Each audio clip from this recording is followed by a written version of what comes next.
Hello everyone. NEET PG की counselling चल रही है एंड आप सब अभी एक बहुत बड़े डिलेमा में होंगे कि अभी काउंसलिंग स्टार्ट हो गई है।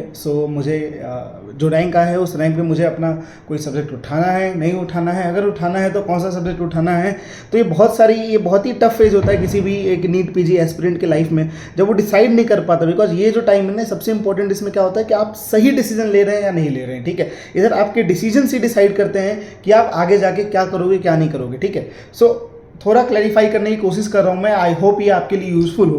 देखिए, अगर आपने ये नीट पीजी दिया है और आपका एक रैंक आया है, तो पहली चीज़ आपको जो डिसाइड करनी है वो ये डिसाइड करनी है कि क्या आप अपने रैंक से खुश हैं, आप संतुष्ट हैं कि नहीं अपने रैंक से। ठीक है, आपको देखना है कि आपका कौन सा अटेम्प्ट था। अगर ये आपका पहला अटेम्प्ट था और आपको लगता है कि आप इससे बेहतर कर सकते हैं, देन डेफिनेटली अनडाउटेडली आप सेकंड अटेम्प्ट के लिए जाइए। ठीक है, लेकिन अगर आपको लगता है कि आपका पहला अटेम्प्ट नहीं है, सेकंड थर्ड अटेम्प्ट है और आप थक चुके हैं एंड शायद आपको लगता है कि आप अच्छा कर भी लें बट बहुत ज़्यादा डिफरेंस नहीं बना पाइएगा, तो ठहर जाइए। इस नीट पीजी में आपको जो भी ब्रांच मिलता है वो ब्रांच लीजिए। अब ब्रांच कैसे डिसाइड करें? देखिए, अगर आपने पहले से डिसाइड करके रखा है, क्योंकि आपने इंटर्नशिप की है, आपने एमबीबीएस किया है और उस आधार पर अगर आपने डिसाइड करके रखा है कि मुझे सो एंड सो ब्रांच चाहिए, then stick to it, do whatever you have to do for that branch. ठीक है, क्योंकि देखिए, ब्रांच जो है वो सबसे इंपॉर्टेंट है। It's equivalent to choosing your life partner. ठीक है, आप कौन सा ब्रांच ले रहे हैं उस पे ही डिसाइड होने वाली है कि आपकी आगे की ज़िंदगी जो है, अगर आप डॉक्टर बने रहते हैं तो आपकी ज़िंदगी कैसी चलेगी। ठीक है, ब्रांच इज़ मोस्ट इंपॉर्टेंट। ठीक है, अब बहुत सारे ऐसे कैंडिडेट्स हैं जिनको पता नहीं कि कौन सा ब्रांच लेना है। नीट पीजी एग्जाम में बैठना था, बैठ गए, रैंक आ गया, अब करें तो क्या करें। ठीक है, तो मैं थोड़ा सिंप्लीफाई करने की कोशिश करता हूँ आप लोगों के लिए। ठीक है, देखिए, मोस्ट इंपॉर्टेंटली आपको डिसाइड करना है कि आप को क्लिनिकल ब्रांचेस लेने हैं या नॉन क्लिनिकल ब्रांचेस लेने हैं। अगर आपको एडमिनिस्ट्रेटिव वर्क ज़्यादा अच्छा लगता है, अगर आपको पेशेंट इंटरेक्शन उतना अच्छा नहीं लगता, don't worry, take non clinical branches. देखिए, सारे ब्रांचेस अच्छे हैं, कोई नहीं कह सकता ये ब्रांच खराब है, ये ब्रांच सही है। हर ब्रांच में एक नई अपॉर्चुनिटी है। आप एडमिनिस्ट्रेटिव ब्रांचेस में अगर जाएंगे तो उधर आपको एडमिनिस्ट्रेटिव वर्क्स मिलेंगे जहां आप बहुत आगे जा सकते हैं। ठीक है, अगर आप क्लिनिकल ब्रांचेस में जाएंगे तो आप कोर क्लिनिकल काम करेंगे जहां भी आप बहुत आगे जा सकते हैं। तो कोई ब्रांच अच्छा, कोई ब्रांच खराब नहीं है, एकदम मैं क्लियर कट बोलना चाहता हूँ। ठीक है, तो अगर आप इंटरेस्टेड नहीं है पेशेंट देखने में, go with non clinical branches. ठीक है, अगर आप इंटरेस्टेड हैं पेशेंट देखने में तो फिर आप देखिए कि आपको किस में ज़्यादा इंटरेस्ट है, यानी मैंने मोटा मोटी जो क्लिनिकल ब्रांचेस हैं वो दो भाग में डिवाइडेड है। एक है सर्जिकल ब्रांचेस, एक है मेडिकल ब्रांचेस। अगर आपको काट पीट चीर फाड़ से अगर प्रॉब्लम नहीं है, ठीक है, if you don't have problem with any sort of blood work, आप जनरल सर्जरी ले सकते हैं। ठीक है, लेकिन अगर आपको इन सारी चीज़ों से प्रॉब्लम है, अगर आपको ब्लड वर्क से ज़्यादा ब्लड से प्रॉब्लम होता है, ठीक है, काट पीट गंद मैंने बहुत ऊंड वगैरह ये सबसे अगर आपको घृणा जैसी होती है, इन केस अगर होती है, तो आपके लिए सर्जिकल ब्रांचेस सही नहीं। ठीक है, दो चीज़ डिवाइड करना है। पहला कि आपको क्लिनिकल लेना है, नॉन क्लिनिकल। अगर क्लिनिकल ले रहे हैं तो उसमें सर्जिकल या मेडिकल। अगर आप यहाँ तक आ गए हैं, अगर आपका क्लियर हो गया है कि मेरे को क्लिनिकल लेना है एंड से मैं सर्जिकल ब्रांचेस नहीं ले पाऊंगा और आपको मेडिकल ब्रांचेस लेने हैं, तो मेजर जो ऑप्शंस होते हैं मेडिकल ब्रांचेस में होता है मेडिसिन, वो होता है साइकेट्री, वो होता है पीडियाट्रिक्स, वो होता है डर्मेटोलॉजी, वो होता है रेस्पिरेटरी मेडिसिन। ठीक है, और कुछ ब्रांचेस होंगे जो मैं मिस कर रहा हूँ। ठीक है, तो ये मोटा मोटी ब्रांचेस है। अब इसमें आप कैसे डिसाइड करेंगे? इसमें देखिए, मेजर फैक्टर जो होता है ना, वो रैंक करता है। अगर आपका रैंक ज़्यादा अच्छा है तो मोस्ट लाइकली अगर आप मेडिकल ब्रांचेस में इंटरेस्टेड है तो आप इनमें सबसे ऊपर रैंक में जो जाता है, जनरली जो ट्रेंड्स अभी तक चलते आए हैं पिछले कई सालों से, उसमें मेडिकल ब्रांचेस में सबसे ऊपर अगर कोई जाता है तो डर्मेटोलॉजी जाता है और मेडिसिन जाता है। ठीक है, तो आपको डिसाइड करना है।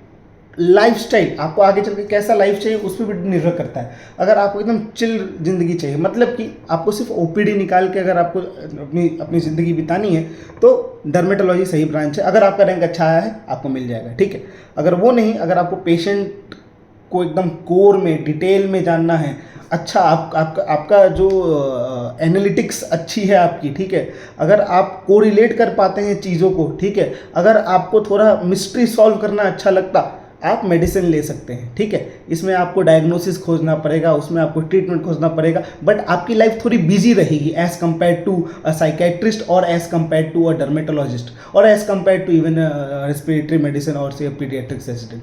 पीडियाट्रिक्स में अगर आपको बच्चों से प्रॉब्लम नहीं है तो ही लीजिए पीडियाट्रिक्स। अगर आपको अगर ऐसा है क्योंकि बच्चे बता नहीं पाते उनको प्रॉब्लम क्या, अगर वो रो रहे हैं और आप उनका प्रॉब्लम नहीं समझ पा रहे तो डिफिकल्ट होता है। अगर आपको बच्चों से प्रॉब्लम नहीं है तो ही पीडियाट्रिक्स लीजिएगा।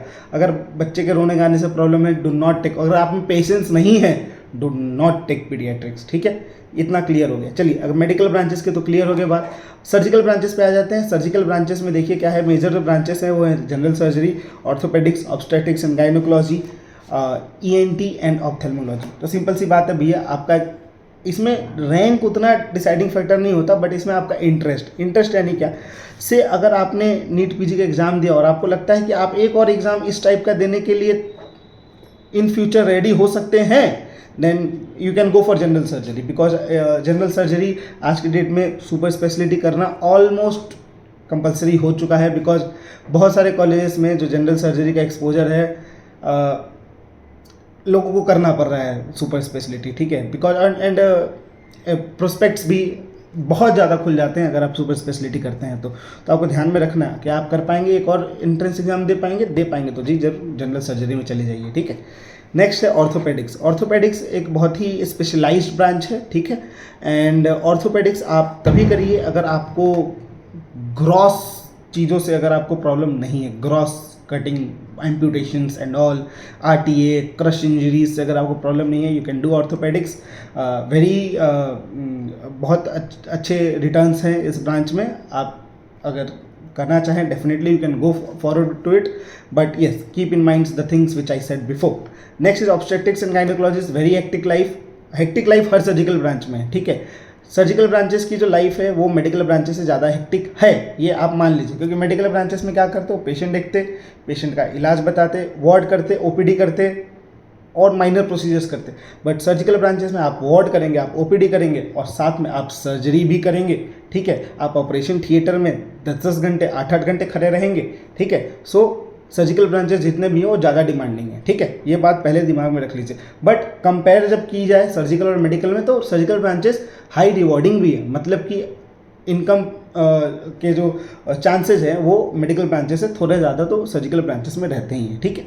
चलिए, obstetrics and gynaecologist hectic life है बट वेरी गुड रिटर्न्स, ठीक है, आप कर सकते।